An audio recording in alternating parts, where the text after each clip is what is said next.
All right, good friends. Welcome back. Tom Kiely, INN World Report Radio. Now, it's been a couple of months since we've had Webster Tarpley on the show. Dr. Tarpley is on the line now, and let's get right to it. Webster, welcome back to INN. Thank you, Tom. How are you doing? Well, very well, thank you. And partially because I've just been following this amazing history you've been digging up for us about the Russian Tsar Alexander coming to the aid of the United States. Why don't we get right to it? Why don't you tell the audience a little bit about that? Well, this was a program that was broadcast on C-SPAN 3, C-SPAN, American History, Television, Civil War, TV, I guess it is. And it was on twice on Saturday and once on Sunday. But you can always see it. You go to the C-SPAN video archive and just type in Tarpley and take the one from 2013. I think I have three up there, one from 2006, one from 2012, and then one from now. So take the one from now. It's called Russia's Participation in the American Civil War. And it's a funny story. I've been aware of this for quite a while, that the only military aid coming to Lincoln and the Union during the entire Civil War was the considerable military aid represented by the Russian high seas battle fleets, right? The Russian Navy. The majority of the Russian Navy was sent to New York City and San Francisco in September, October of 1863 and stayed in the United States all during the winter of 1863-64. So on the one side, it's New York City, September 24th, 1863, in the summer after Gettysburg, after Vicksburg, after these awful draft riots, after the Battle of Chickamauga, which was a Union defeat. There's a tremendous morale boost coming in the form of the 6 or 7 ships of the Russian Baltic Atlantic fleet showing up there in New York Harbor. And then on October 12th, the Russian Pacific Fleet from Vladivostok showing up in San Francisco. And what these fleets essentially represented was a commitment by the Russian Empire that if the British and the French carried out their threat to intervene in the Civil War on the side of the slaveholding Confederacy, to be sure, that the British and the French would find themselves not just at war with the United States, but they'd also be at war with Russia. Of course, that is not pleasant because of these huge land armies and the immense spaces and tremendous resources of the Russian Empire. So what it meant was that the chance that the British and the French, the British under Lord Palmerston and Lord John Russell and Henry Gladstone, and the French under Napoleon III, Napoleon le Petit, their chance to intervene essentially went out the window. They could no longer dare to attack Lincoln and the Union, because then they would be really crushed in a nutcracker between the U.S. and Russia. So they were wise to cease and desist, and there never was this much touted intervention. And what it goes back to is that there were at least 2, maybe 3, but certainly 2 important moments when the British and the French were fixing to attack. And the Tsar of Russia, Alexander II, stopped them both times. One of them is when Lee was invading Maryland for the Battle of Antietam in September of 1862, and then, of course, in the Gettysburg invasion of July 1863. And this is really the main event of the Civil War in foreign policy terms and in world strategic terms, because it's decisive, right? It's huge. It's as important as any battle, and maybe more important than any single battle, because it accomplished the idea that there would not be a foreign invasion, a foreign contribution. And for the Confederacy, that's decisive, because there's almost no scenario for Confederate victory, for Confederate secession, right, separation, that does not involve the British and the French coming in to save the Confederates from the superior resources of the Union. And that's really the ball game right there. Important guy in this is Cassius Marcellus Clay of Kentucky, Lincoln's ambassador to Russia.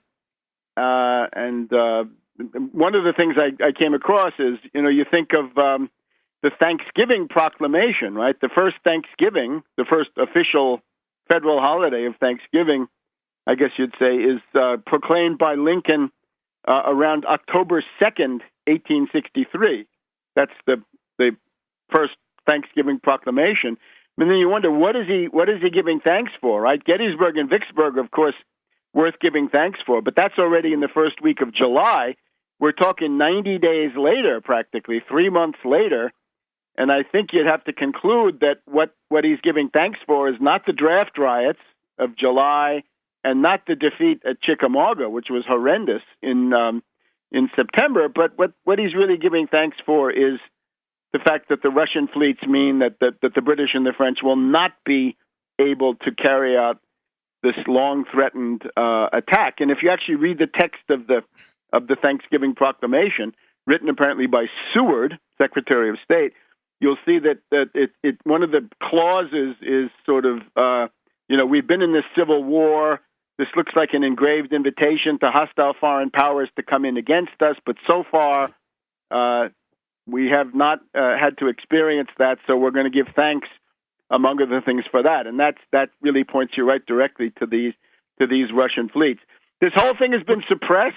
I went to Gettysburg this summer for the 150th anniversary, and there was about a week of lectures in a tent by the new visitor center there in Gettysburg, which everybody ought to go see.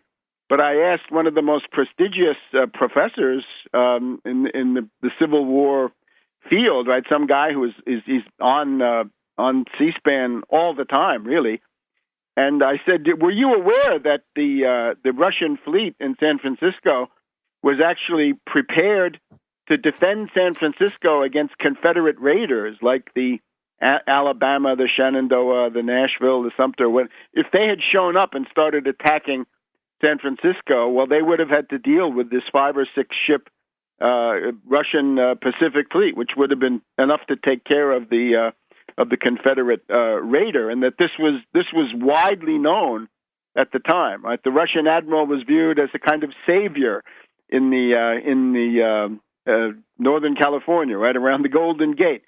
So it's a very big thing, and this professor said, frankly, he didn't know that. Right, that fact in all of his vast erudition, he didn't know that. So what you're dealing with is a kind of an ideological block, right? That during the Cold War in particular, of course, it was very embarrassing that during the Civil War, the main foreign enemies were the British and the French, and the main friend was Russia. And this, of course, is the reverse of the alliance pattern of the Cold War.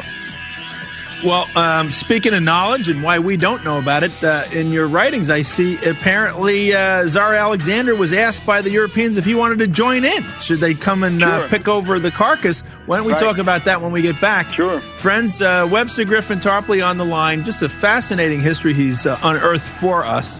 One of the great reasons why we like to have him on the show. We'll be right back with him right after this. All right, good friends. Welcome back. We're talking history with a great historian, in my opinion, for many reasons, not the least of which he always makes it fascinating. Webster Tarpley on the line with us. We're talking about some lost history, as Robert Parry would call it, that we just are not allowed to know about for some reason. In this case, the Russian Empire coming to the aid of the United States several times throughout our history, but in this particular instance, not during World War II, but during the American Civil War. Webster, why is it first of all, the Russian Tsar knew what he was doing, because didn't the Europeans come to him and say, "Hey, you want a piece of this action? We're thinking about hitting the United States while it's down." Yes, the first request came from Britain and France to Russia in September 1862, and as we found out, was not widely known at the time. The basic idea was known that Russia had said no, and that was known, that Russia had rebuffed this thing, but what was not known was how emphatic the rebuff actually was. And for that, we had to wait until 40, 50 years after the Civil War. And a guy called Wharton Barker published a little memoir of the event, right? He basically had Alexander II towards the end of his reign, right before he was killed by British-controlled anarchists. Alexander II had told this guy Wharton Barker what had gone on, which of course was not public at the time. Right, there was no free press in Russia, and the British and the French sure weren't going to talk about it. So the idea was that the British and the French forwarded a request saying, Russia, please join us. We're going to attack the U.S. We're going to attack Lincoln and the Union. And the answer of Alexander II was, listen, I will not join this. I will reject it. And let me make it clear, boys, if you recognize the Confederacy and try to do anything about it, I will treat that as grounds for war. I will treat that as casus belli for Russia, and I will attack you. So you attack the Union, fine, I'll attack you.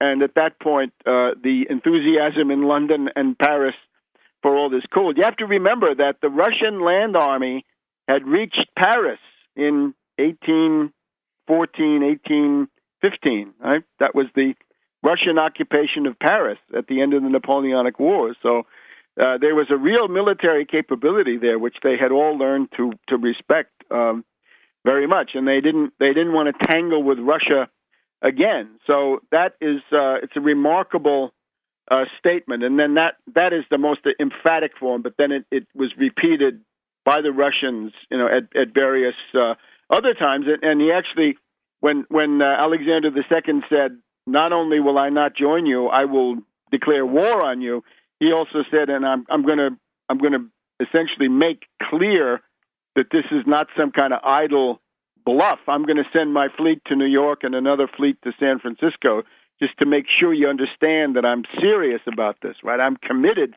to the U.S. There are all kinds of statements where the Tsar says, we have to keep the Union intact. We got to maintain the blockade of the southern states.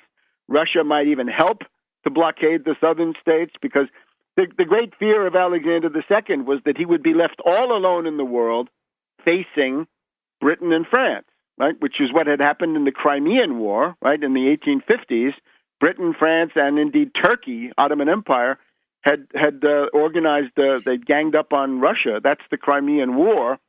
And that didn't get too far, but that was already, bad for Russia. But he was willing to risk another war so that he wouldn't be left alone on the planet just with these, this imperialist combo of the British and the French. And so it wasn't for entirely altruistic reasons. He had a geopolitical reason. No, but what do you expect? I mean, the best alliances are the ones that are deeply, solidly rooted in mutual interest. That's what they have to be based on. Hey, I understand. I'm just trying to, figure. I figured as much, but I'm gratified to hear you to spell it out like that. And you got to remember, though, Alexander II is a great humanitarian. This is the guy who freed the serfs in 1860, 1861. There were 27 million serfs. Now, a serf is not a slave. You're not owned, but you're tied to the land and you owe service, right?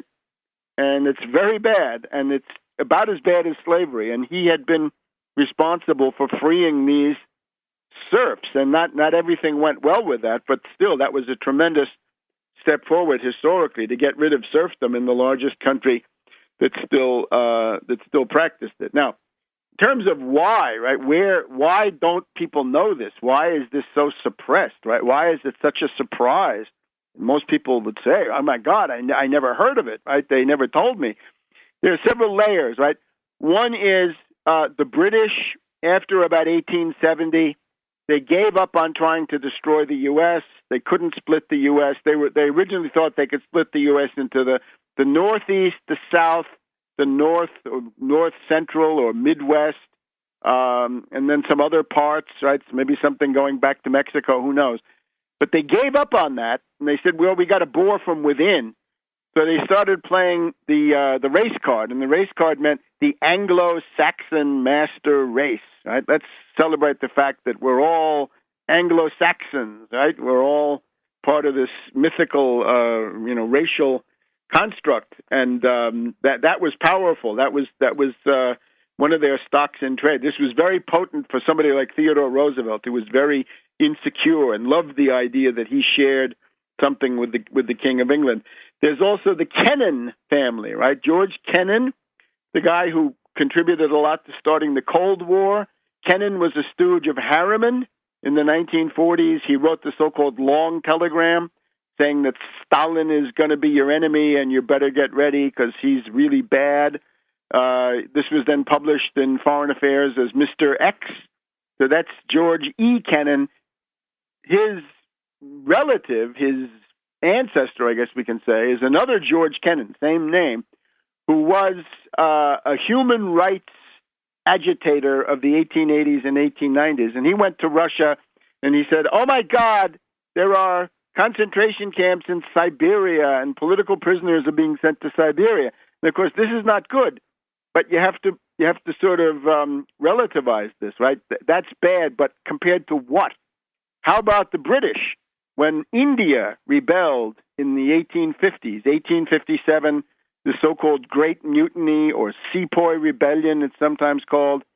This was a rebellion all over India to kick out the British East India Company and their awful, oppressive, exploitative rule. They had people like John Stuart Mill working for them. The British put that down.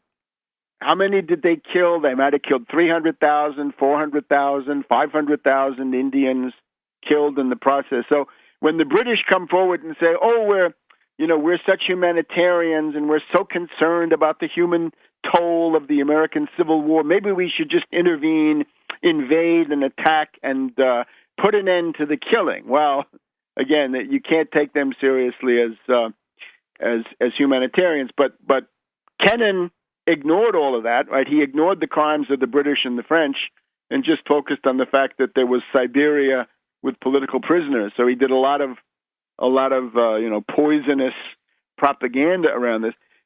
Another big turning point is 1905, when you have Theodore Roosevelt, right? One of the most mentally impaired of all presidents, right? Somebody who had mental age of about 5 or 6 years. Theodore Roosevelt decided that he was going to imitate King Edward VII of England in his foreign policy. And at this point, we had the Russo-Japanese War, right? Russia against Japan. And normally, the whole pattern of U.S. history up to then was the U.S. was always friendly to Russia. It goes back to Benjamin Franklin. It goes back to pre-revolutionary times, to Catherine the Great, to the War of 1812. But he didn't like the Russians, Roosevelt, did he? Theodore hated them. Because that was the British line. But the irony is, if you hate the Russians, it means you've got to support the Japanese, and that is what he did. The so-called mediation of the Russo-Japanese War by Theodore Roosevelt was the Treaty of Portsmouth, New Hampshire, which was a great victory for Japan and a big defeat for Russia. Theodore Roosevelt had to hurry to conclude that treaty because the Japanese empire was about to collapse financially. The Russians could have gone on, but the Japanese were much more fragile. So he had to run that whole thing in order to hide the weakness of the Japanese and deliver as much as he could. And the cherry trees that we have here in Washington, right, the famous cherry trees are the thank you from the Japanese for that piece of treachery by Theodore Roosevelt, which was a terrible, terrible mistake. And then he encouraged them onto empire, spawning World War II. Oh, hold on, Webster. We'll be right back with Dr. Webster Griffin Tarpley just after this. All right, good friends. Welcome back. Dr. Webster Griffin Tarpley in the house. It's been too long. Usually we like to have Webster on the show once a month or so, but we've both been busy. However, before he continues, it's a great lecture he gave at the National Press Club down in Washington. It was caught on C-SPAN. Go to his website, tarpley.net. You can find it there, or go to C-SPAN 3 and query Tarpley, and pull up a chair. Webster, it's always fascinating. I find stuff that you did on YouTube from 20 years ago, and I'm learning about the Romans and everything. It's really interesting. Mm-hmm. But why don't you continue here? Let's finish up here with the, So again, the first question was, why is this knowledge forgotten, suppressed, scorned? Right? Why doesn't some of the main professors in the field, they don't even know that the Russian admiral was prepared to defend San Francisco against the Confederates? I mean, it's really amazing. So we have the Kennan family, where Russophobia is the family business, And then we have Theodore Roosevelt in 1905. He says, "Down with the Russians and long live the Japanese in the Far East." This was the British policy was to essentially drive the Russians out of the Far East and back into Europe so that they could collide with Germany, which is then what happened.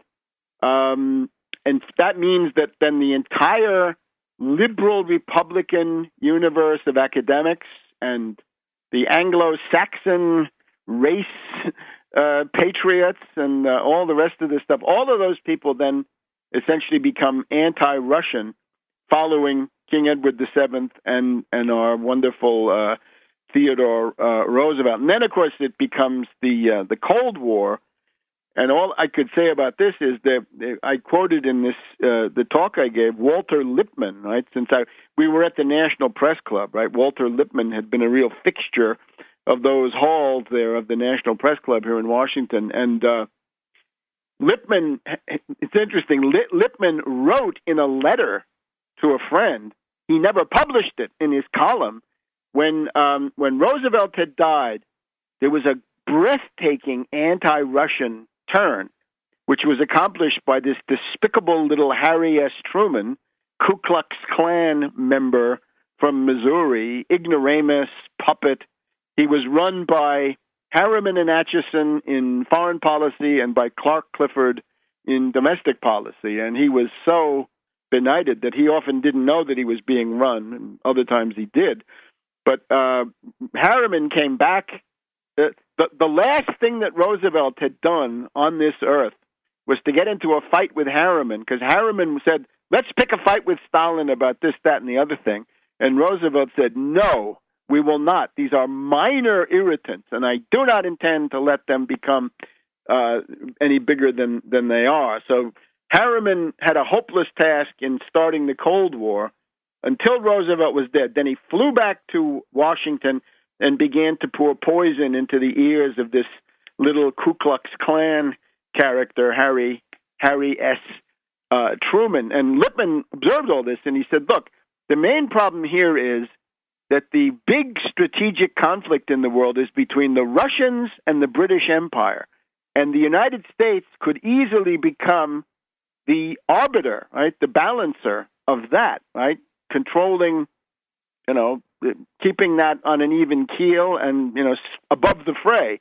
He said, instead of this, with Atchison, with Harriman and Truman, we the United States have taken the role of the main anti-Soviet force, right? And the British have been, laughing at this, but we shouldn't do that. We should essentially realize that U.S. national interest dictates a very close cooperation with the Soviet Union. That had been Roosevelt's policy. What Roosevelt thought would happen in the world of the 40s and 50s was it would be run by a United States-Russia condominium. Those two powers would essentially be the arbiters of the world.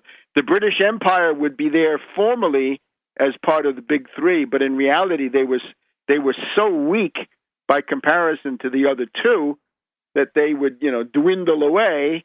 And one of the things that would be going on would be the destruction of colonialism, right? The end of colonialism. But instead, we didn't have that. And as soon as you decide to make common cause with the British against the Soviets, then you're stuck in the colonial mode, and that leads you pretty much directly into Vietnam, right? And all the horrible suffering. So what Lippmann was writing in 1945 was the Cold War is not necessary. It's essentially a creation of people like Harriman, right? And remember, Harriman had become practically a part of the Churchill family, right, by becoming the boyfriend of the former wife of Winston Churchill's alcoholic son, Randolph Churchill. A little bit complicated, but Harriman was a total Anglophile, and he was able to push this over on little Harry. So if you look at these ways, right, the Kennan, the Theodore Roosevelt, the Bull Moose, liberal Republican, Wall Street, and then the Cold War, you can see how this important knowledge of the Russian fleet and and really the Russian alliance was what it came down to. All of that has sort of been driven out of the picture. But I hope now with this little lecture of mine that it'll have a fighting chance of coming back, because there's this mass of really interesting detail. Really interesting. And I want to ask you a little bit about the Russian Revolution. But before I do, I noticed in the audience was Haynes Johnson, a guy who I've seen many times on Washington Week in Review. He seemed to be interested. I think I saw him sleeping a little bit one time. Are you sure? I think Haynes Johnson was sitting there. Yes. I thought I would recognize Haynes Johnson. I'm not sure. I'll go sure back looked and like check, him. I mean, anyways, I'll go back and check. I was wondering if.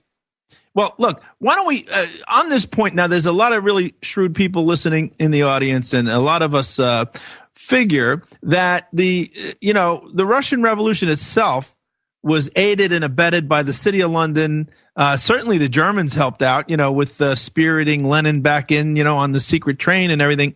How much of that is true? How much of that was to exact the bring down of the House of Romanov and, cause chaos there and, weaken Russia and so forth? Again, you have to remember that for the 19th century, right, from about the time of the Congress of Vienna and the end of the Napoleonic Wars, so from about 1815 all the way to the so-called Anglo-Russian Entente of 1907, the main hostility in the world is the Russian Empire against the British Empire.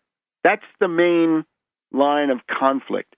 And that is then supplemented by the other line of conflict, which is the United States against the British Empire. So the convergence is clear. The U.S. and Russia get along, first of all, because they share this anti-British hostility.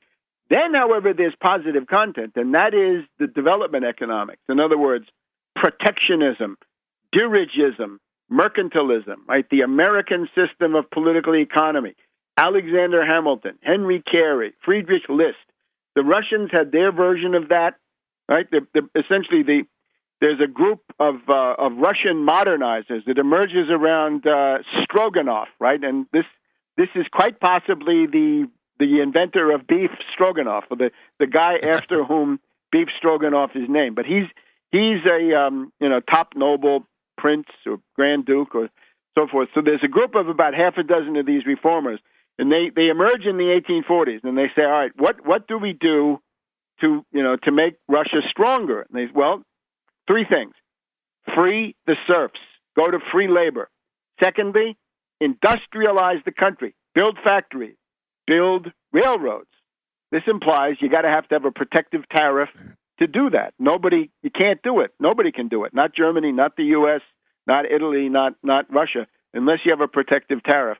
And then the third one is cooperate with the United States. Right? So free the serfs, industrialize the country, and cooperate with the U.S. against the British. And that's an effective program. Right? That's what was being pushed in Russia. The British respond by sponsoring, Bakunin, anarchists, terrorists, the Narodnaya Volya, the people who then assassinate Alexander II. Right? You think of it. The guy freed 27 million serfs, but the people's will, the Narodnaya Volya, they decide he's got to be assassinated. So Lincoln assassinated with help from the British, and Alexander II assassinated with help from the British. But what it also means is that the British then build up their networks. The British networks in Russia are, of course, a product of this long hostility, 100 years of conflict, and that is what King Edward VII pulls out in 1905, right? When Russia is at war with Japan, and Russia loses some key battles, right? They lose the naval battle of Tsushima and the land battle of Mukden. Then King Edward VII says, networks, go to town. And he's helped by the fact is that King Edward VII is the guy who has these bankers. He's got the Rothschilds. He's got Sir Thomas Lipton. He's got bankers who are Jewish and had been excluded from the British court, but they're allowed into the court as long as they provide services for King Edward VII. And they then mobilize their networks reaching into Poland, which most of Poland was part of Russia, although not all of it, but significant part. So those are sprung loose in 1905 to get the 1905 revolution. In 1917, it's that they take advantage of the fact to destroy Russia. They don't imagine they're going to have a stable Bolshevik government. They think they're just going to have chaos and the partition and dismemberment of the country. Well, you know what? Can you come back on election night a week from tonight? Because it's been so long and we're just getting warmed up. If we come to the end of the program, let me remind people, you gotta check out Randy Credico for mayor of New York. Randy Credico running on the Tax Wall Street Party ticket, right? And this is a 0.5% tax on all Wall Street turnover, would at least double the income of the city of New York and finance not just preschool or pre-K, but a whole array of vital reforms. You can look at it at credico2013.org. And All right, good friends. Welcome back. Tom Kiely, INN World Report Radio. Now, it's been a couple of months since we've had Webster Tarpley on the show. Dr. Tarpley is on the line now, and let's get right to it. Webster, welcome back to INN. Thank you, Tom. How are you doing? Well, very well, thank you. And partially because I've just been following this amazing history you've been digging up for us about the Russian Tsar Alexander coming to the aid of the United States. Why don't we get right to it? Why don't you tell the audience a little bit about that? Well, this was a program that was broadcast on C-SPAN 3, C-SPAN, American History, Television, Civil War, TV, I guess it is. And it was on twice on Saturday and once on Sunday, but you can always see it. You go to the C-SPAN video archive and just type in Tarpley and take the one from 2013. I think I have three up there, one from 2006, one from 2012, and then one from now. So take the one from now. It's called Russia's Participation, really the main event of the Civil War in foreign policy terms and in world strategic terms, because it's decisive, right? It's huge. It's as important as any battle, and maybe more important than any single battle, because it accomplished the idea that there would not be a foreign invasion, a foreign contribution. And for the Confederacy, that's decisive, because there's almost no scenario for Confederate victory, for Confederate secession, right, separation, that does not involve the British and the French coming in to save the Confederates from the superior resources of the Union, and that's really the ball game right there. Important guy in this is Cassius Marcellus Clay of Kentucky, Lincoln's ambassador to Russia, and one of the things I came across is, you think of the Thanksgiving Proclamation, right? The Gladstone, and the French under Napoleon III, Napoleon le Petit, their chance to intervene essentially went out the window. They could no longer dare to attack Lincoln and the Union, because then they would be really crushed in a nutcracker between the U.S. and Russia. So they were wise to cease and desist. And there never was this much touted intervention. And what it goes back to is that there were at least two, maybe three, but certainly two important moments when the British and the French were fixing to attack. And the Tsar of Russia, Alexander II, stopped them both times. One of them is when Lee was invading Maryland for the Battle of Antietam in September of 1862, and then, of course, in the Gettysburg invasion of July 1863. And this is ships of the Russian Baltic Atlantic fleet showing up there in New York Harbor, and then on October 12th, the Russian Pacific Fleet from Vladivostok showing up in San Francisco. And what these fleets essentially represented was a commitment by the Russian Empire that if the British and the French carried out their threat to intervene in the Civil War on the side of the slaveholding Confederacy, to be sure, that the British and the French would find themselves not just at war with the United States, but they'd also be at war with Russia. Of course, that is not pleasant because of these huge land armies and the immense spaces and tremendous resources of the Russian Empire. So what it meant was that the chance that the British and the French, the British under Lord Palmerston and Lord John Russell and Henry in the American Civil War, and it's a funny story. I've been aware of this for quite a while, that the only military aid coming to Lincoln and the Union during the entire Civil War was the considerable military aid represented by the Russian high seas battle fleets, right? The Russian Navy. The majority of the Russian Navy was sent to New York City and San Francisco in September, October of 1863 and stayed in the United States all during the winter of 1863-64. So on the one side, it's New York City, September 24th, 1863, in the summer after Gettysburg, after Vicksburg, after these awful draft riots, after the Battle of Chickamauga, which was a Union defeat. There's a tremendous morale boost coming in the form of the 6 or 7